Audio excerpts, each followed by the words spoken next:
Thank you for logging on to the PawCast for the week of Monday, October 14th through Friday the 18th. Hello, I'm Mr. Andrews. And I'm Mr. Cotterman. And here's what's happening on our team this week. This week in math, we're going to go ahead and divide with whole numbers. We're going to estimate them first, and then we're going to divide without estimating. In science, we're going to go ahead and work on the scientific method, just like Mr. Andrews said, and then we're going to have our thermal energy test on Thursday. During the ELA portion of our school day, we are continuing with our opinion essay papers. Now, students began the idea webs last week. We have also worked through the first draft phase, and now we're getting closer to the editing portion. That'll happen mostly on Monday. Tuesday, our final drafts are going to be complete, and students are going to be turning that in as an exit ticket when they leave ELA. Also, I have completed the baseline reading assessments for each of our students in our team. So students now are going to begin meeting with me at least once per week, and we're going to be reading together. I'm going to be assigning them power goals. These power goals are not only to make us more fluent, more comprehensible. We want to be able to comprehend what we're reading, and we're also building our word vocabulary. We're becoming better and stronger writers because of more reading. So we have so many purposes for growing and loving reading. And we're going to develop that with 30 minutes of reading each morning at school and 30 minutes dedicated to reading at home. Parents, thank you so much in advance for continuing to hold that bar. During the social studies portion of our school day, we are still in preparation for the upcoming classroom country elections. We are excited to have Colorado as our new partner country for Paulville. And so we're catching both of those countries up to about the same place. We have begun the politics portion of our countries. Students in Colorado are now learning a little bit more about Republicans and Democrats and the general beliefs of both of those two parties in the United States. And what we're going to be doing is matching that up a little bit with how the Bison Party of Colorado and the Sabres Party of Colorado, how they have similar types of ways that we think learning happens best in school. Now, the Paulville country has already come across that river. We also are going to have a quiz, both classes, later this week on the political process. So be studying up on that and talking about it at home as well. During the science portion of the day for my homeroom, we are going to be doing what Mr. Cotterman's class is working on. We are talking about the scientific method, thinking like a scientist.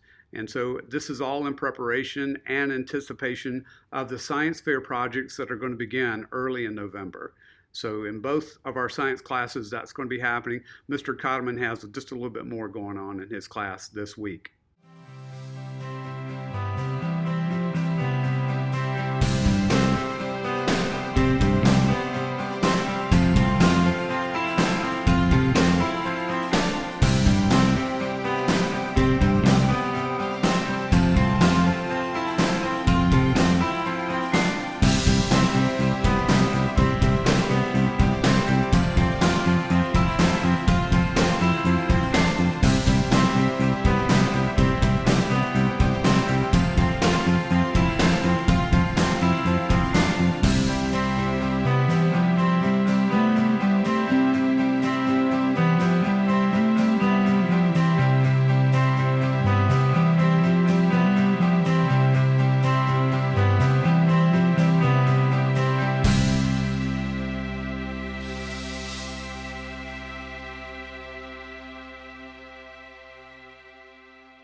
Where is Mr. Andrews? He's in the U.S. He's at a capital. Oh, which one will we learn about this week? So where in the United States am I this week? Well, here are the clues. The first clue is a selfie photo with me in the state capitol building. The first clue I want to give you is that the windiest city in the United States, Dodge City, is located in this Plains state. They have an average of 14 miles per hour wind speed. That's at all times. So it must mean it goes a little bit faster and a little bit slower at times, but an average wind speed of 14 miles per hour constantly. This state is the nation's second largest producer of beef cattle, only behind the state of Texas. This state was the first state to ratify the 15th Amendment to the Constitution, and that 15th Amendment gave African American men the right to vote. This state is located at the exact center of North America. That tells you where we are in the United States anyway. And the state flower for this state is the sunflower, and the state animal is the buffalo. I've given you a lot of clues. What you've got to do is tell me the state name and the state capital city. Oh, one more. When I drove through this state, there were windmills everywhere in the state. I couldn't believe how many of these gigantic windmills I saw. So, state capital, state name, and Mom and Dad, I need for you to sign the bonus answer sheet. That lets me know that you also watched the PawCast. Where is Mr. Andrews? He's in the U.S. He's at a capital. Oh, which one will we learn about this week?